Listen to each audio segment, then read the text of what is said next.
Greetings, my fellow hunters, and welcome again. Today we're going to be reviewing a fantasy series that I've enjoyed and watched a while back, but haven't had the opportunity to talk about because I just didn't know when to do it. But with the announcement of its fourth season, I thought now might be the best opportunity to do it. So today we're going to be basically reviewing Is It Wrong to Pick Up Girls in the Dungeon, a knowing title as it is, or basically if we choose the shorter version, danmachi. So, as I always say, my hunters, let the hunt begin. So, what is the story about? Well, that's simple. It's set in the fictional city of Orario, which is basically on top of a dungeon where adventurers from all over the world go to in order to basically fight monsters and gain levels. So basically what happened, long ago the gods descended from the heavens to basically come down to the world because they were bored of their perfect life. So, in seeking entertainment, they came down to the earth and basically blessed their children with a fauna, which basically gave them abilities, strengths to fight back the monsters. Our story follows the young adventurer Bel Crenel, who is basically at the beginning a rookie. He's basically very weak, a level 1 adventurer, who was saved by the first-class adventurer Eis Wallenstein. And basically, why Bel went to the city was because in the beginning he wanted to create a harem, but after witnessing it, he wanted to basically be as strong as the hero that saved him. Because, there's nothing better than motivation. I guess just trying to rescue girls. Hint, the title. It's how do I put this? It's a very safe series. It's very fantasy-oriented. And honestly, after all the isekais I've watched, it's really a good breath of fresh air, honestly. Bel at the beginning isn't an overpowered person. In fact, he's pretty weak. He only gains stronger because he gained a special skill that basically increases his stats abnormally faster than the average person. But that's still not bad considering he still needs to work to gain those abilities, and honestly, it's all so fun. It has its serious moments, and it does have a lot of tense as well. And overall, I find it very entertaining. Honestly, it beats all the isekais with the overpowered protagonists half of the time. So as per usual in how these goes, after we talk about the story, we now talk about the characters. And thankfully the cast isn't too large, so it shouldn't be too difficult. We'll be usually starting off with the main protagonist and working back our way down to the supporting characters. Mostly the two of them. Honestly, there's so many characters with their own stories, their own personalities, their own reasons. It's all so entertaining, and I wish I could talk about all of them, but if I did, I'd be here for way longer. So we're going to just focus on the main cast that stick with the main protagonist for the longest time. And of course, we know who we're going to start with. So first up, we have the main character himself, as I said before, Bel Crenel. So, at the beginning, Bel was basically a weak, naive, immature adventurer who only came to the city to basically gain girls because he wanted to have a harem. After meeting the adventurer Eis Wallenstein, he basically wanted to match up to her level and become a great adventurer as well, just like the books he read. Bel's a big fan of heroes, and he wanted to be like a hero himself. And so basically, yeah, that's his character. But honestly, the way Bel is portrayed in the series is also entertaining. For example, he goes through a wide range of emotions, from happy to sad to embarrassed, and to all sorts of things that is just so refreshing. He's basically, honestly, he's a better protagonist than Kirito. Then again, the bar wasn't set very high for that. But honestly, Bel is one of those characters that I love to watch, just seeing how his reaction. He's kind, he's brave at times, actually all the time, and he's willing to put his life on the line to protect the people he's loved. And he actually struggles, and this is beautiful. He struggles, but he has the endurance to get back up and face his opponents. Sure, at first he was a coward, but he grew to be a strong fighter, and sometimes a warrior needs courage. And Bel, my friends, has a lot of it. Before we talk about who Bestia, because Hestia is Bestia after all, I wanted to put this quick thing in here. I didn't know if I should put it in the story, but I'm going to put it here. So basically, what I'm going to say is that I love it how that all the gods are based on real gods, well, gods that are based on our mythologies in our world. So, for example, there's basically Miak, Hephaestus. Though some of the gods are a bit gender-bent, I wonder why. Regardless, I'm not going to let that affect my opinions on it, because it doesn't. And I like it how the author of danmachi basically introduced their myths into their familias or characters related to their familias. It was a very clever way of doing it, and honestly, I love it. And people who are big fans of mythology, I'm sure a lot of mythological people got a kick out of this, and enjoyed it, would actually love the little Easter eggs that the author put here and there. He really did his research on it. And that's really impressive because it's nice to see an author that puts this amount of dedication into it. So, yes, while they are based, and you could say that's a little lazy to base them on our gods, I'd say it's pretty much fine. Honestly, it's more interesting because he has a nice template to work from and branch out. And I feel like he's done that very well. But anyway, about my praise and my opinion on this, Hestia is basically the goddess. She's specifically goddess of Bel, who she's part of the Hestia familia, the main patron. And basically, she is very possessive of the young Belcanel, and to the point that she is jealous of any other woman that comes near him. Honestly, she's so protective of him that if Belle glances at another woman, she gets so huffy about it and says that it's unfair that he looks at other people instead of her. Of course, Belle has great respect for Hestia, so in his mind, it's difficult for him to basically come to terms that is it possible for a mortal to love a god, but it's technically possible as it happens in the series on more than one count. So, yeah, Hestia is pretty fun, entertaining. Her design is interesting, I got to say the least. Well, yes, and going back to before, well, yes, he did based on them on the gods and goddesses of a world. He did take some characteristically artistic liberties on how they're depicted, because I've looked some pictures of Hestia. I know it's unfair, but honestly, the design is not an issue. This is just like me going on a little pity-patty riff. Everything about Hestia, she's fine. She's a fun character. She's basically like she's a bit of the immature character, but at the same time, she's somewhat wise in a lot of things, depending on the situation, I think would be the best way to put it.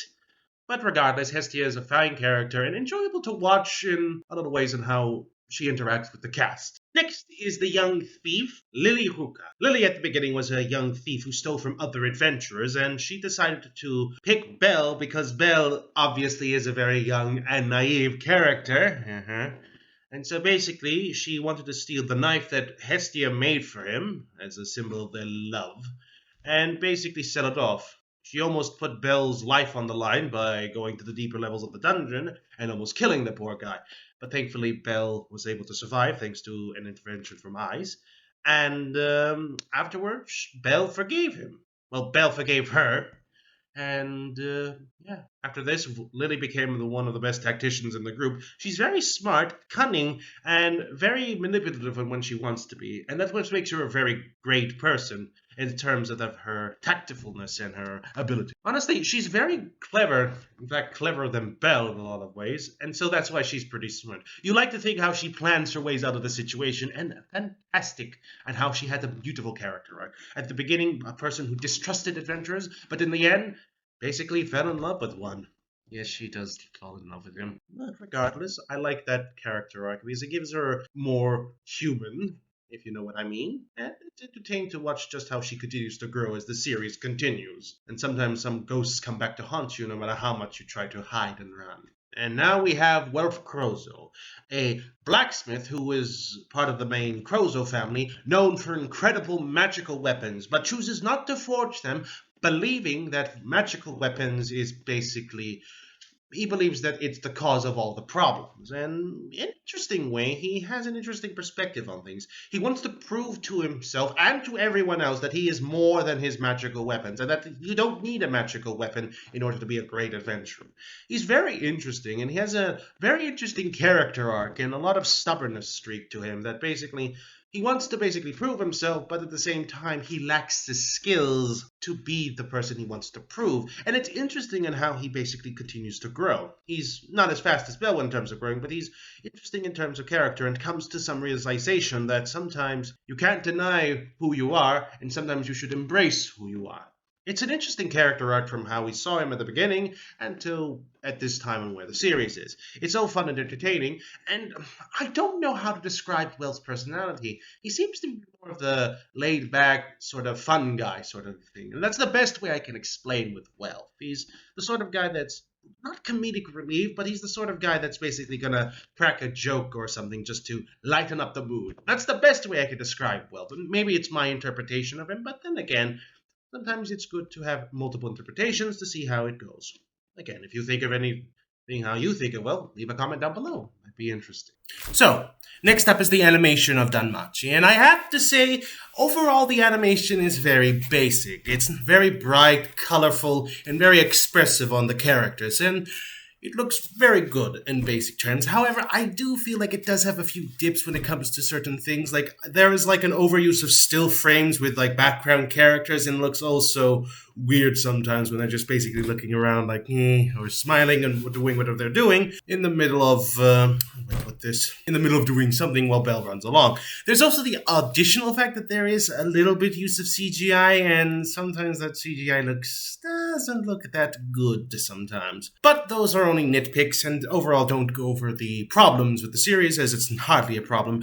But, however, I do say there is one event, and a little bit of spoiler alerts for anybody who's watching this far, of the fight between the Belle and the Minotaur.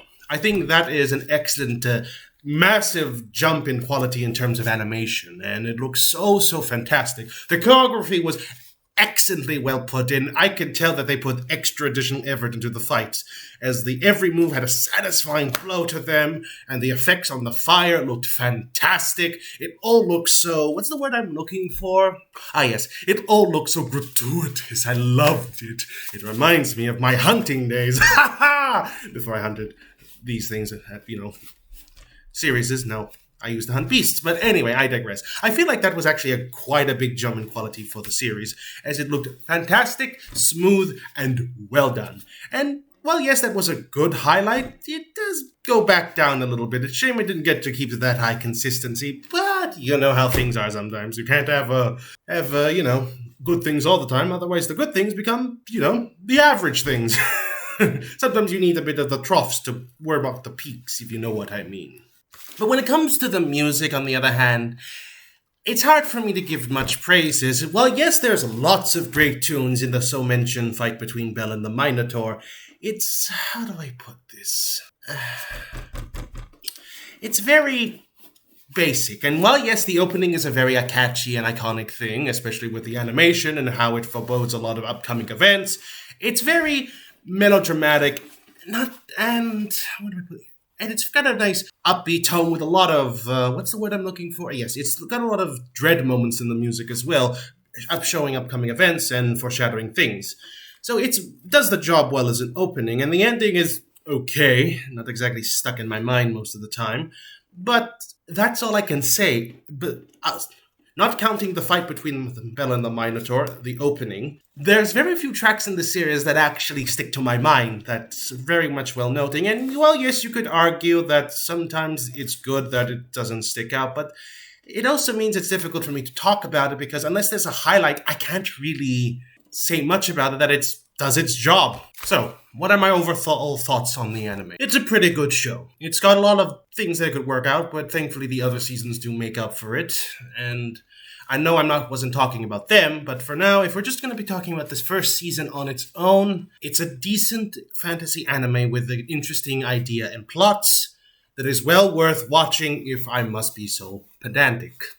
Well, yes, I could say that it's just like another fantasy setting. I feel like after the waves and waves and waves and waves of isekai, you need something like danmachi just to feel the good old days of just having a good old fantasy anime with none of the overpoweredness and none of the, silly things that everything is basically done for. So yes, I overall give danmachi a thumbs up in watching it, and I'm looking forward to season 4 of the anime because I can't wait to see what they've got next coming up. This series has a lot of potential, and I'm going to enjoy as much as I can of it before I get sick. So, if you agree with me, please leave a comment down below. If you don't, still leave a comment down below. I'd love to have a discussion with you. And thank you very much for watching to the very end. I appreciate the time and effort for you to watch this episode all the way through. It takes me a long time to edit and film, and thank you very much. And if you're feeling generous, my Patreon is down below if you wish to see it, and my links to my Twitter and my Twitch will be down below.